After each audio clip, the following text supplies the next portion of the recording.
সংস্কারের বকেয়া রেখেই সরকার কিন্তু হালখাতা খুলেছে, নতুন সরকার এবং নতুনভাবে কার্যক্রম করছে।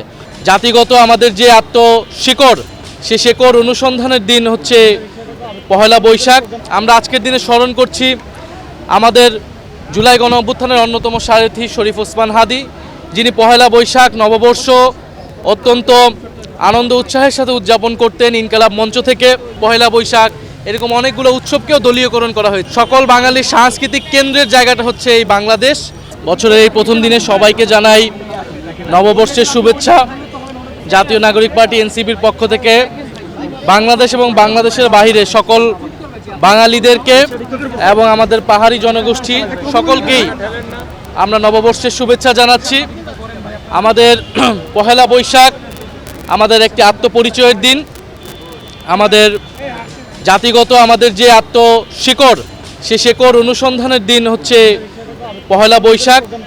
বঙ্গাব্দ শুরু হয় এই দিনের মধ্য দিয়ে, বৈশাখের এই প্রথম দিনের মধ্য দিয়ে। আমরা আজকের দিনে আমরা জাতীয় নাগরিক পার্টির এনসিপির সাংস্কৃতিক সেলের পক্ষ থেকে ক্ষুদ্র আয়োজন, যেখানে গান উৎসব হচ্ছে, র্যালি হয়েছে, ছোট ছোট দোকান স্টল দেওয়া হয়েছে।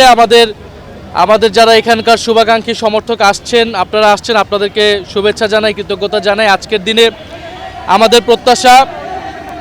আমাদের প্রত্যাশা অনেক বেশি।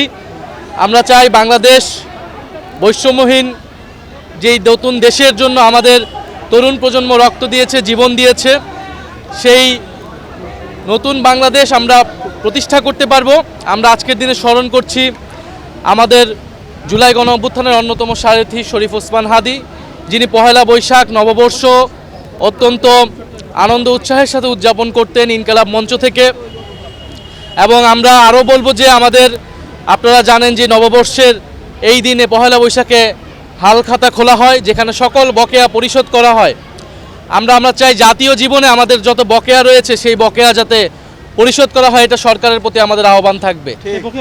সেই বকেয়া হচ্ছে জুলাই সনদ। আমরা গণ অভ্যুত্থান হয়েছে, নির্বাচন হয়েছে, সব কিছুই হয়েছে, সবাই সব কিছু পেয়েছে, সরকার গঠিত হয়েছে, বিরোধী দল হয়েছে, কিন্তু জনগণ কিন্তু সেই সংস্কারটা পায়নি। ফলে সংস্কারের বকেয়া রেখেই সরকার কিন্তু হালখাতা খুলেছে, নতুন সরকার এবং নতুনভাবে কার্যক্রম করছে। ফলে জনগণের কিন্তু বাকি রয়ে গিয়েছে, রক্তের দেনা রক্তের শোধ ঋণ রয়ে গিয়েছে। ফলে আজকের দিনে আমাদের কমিটমেন্ট, আমরা এই যে নতুন বছর শুরু হচ্ছে, এই নতুন বছরে আমরা সেই বকেয়া পরিশোধ করব। জনগণের যে আত্মত্যাগ, তরুণ প্রজন্মের আত্মত্যাগ, জুলাইয়ের যে সনদ, সেই সনদকে যারা নানাভাবে অমান্য করার চেষ্টা করছে, গণভোটকে অমান্য করার চেষ্টা করছে, গণভোটকে অশ্রদ্ধা করছে, গণভোটের রায় মানতে চাচ্ছে না যারা, আমরা তাদেরকে বলতে চাই যে অচিরেই গণভোটের গণরায় অনুযায়ী সংস্কার বাস্তবায়ন করতে হবে। জনগুরুত্বপূর্ণ অধ্যাদেশগুলো তারা বাতিল করে জনগণের সাথে তারা বেইমানি করেছে।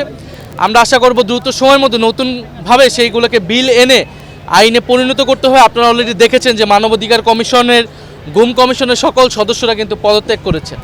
অর্থাৎ এই যে প্রতিষ্ঠানগুলোকে নতুনভাবে আমরা গড়ে তুলতে চেয়েছিলাম, আমাদের কিন্তু সাংস্কৃতিক জায়গাতেও প্রতিষ্ঠানগুলোর যেমন দলীয়করণ হয়েছিল, প্রতিষ্ঠানগুলোকে ফ্যাসিজম প্রতিষ্ঠায় ব্যবহার করেছে, একইভাবে আমাদের যে উৎসব পহেলা বৈশাখ এরকম অনেকগুলো উৎসবকেও দলীয়করণ করা হয়েছিল। এখন কিন্তু আমরা সেই উৎসবগুলোকেও নাগরিক উৎসব হিসেবে আমরা উদযাপন করার চেষ্টা করছি।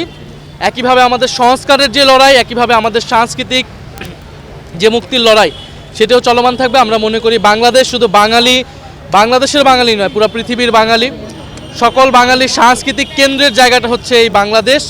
ফলে বাংলাদেশকেই এই বাংলার সভ্যতার বহু ভাষা, বহু সংস্কৃতির কেন্দ্র হিসেবে, ঐতিহ্যের ধারক বাহক হিসেবে কাজ করে যেতে হবে।